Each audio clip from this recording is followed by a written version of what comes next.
Moving on to the next set of settings, we have communication settings. They allow admin to set communication means to distribute messages to clients via SMS, WhatsApp, Telegram, or Talkie. In order to select the communication mean, click the communication settings and choose any of the communication mean you prefer. Let's start with SMS settings. We click the SMS settings, click the provider field, and select any of the provider you want. For example, it's going to be MessageBird. Then you need to fill in the following fields: key and name. And then when you're ready to lock in the changes, press save. The same thing applies for WhatsApp. You can see the fields that you need to fill in: publicit, secret, name, namespace. Again, save.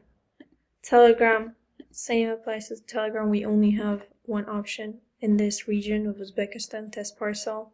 API URL, you need to paste it. An API access token, you need to paste it and then save the changes. Email, you just have to fill in this following form.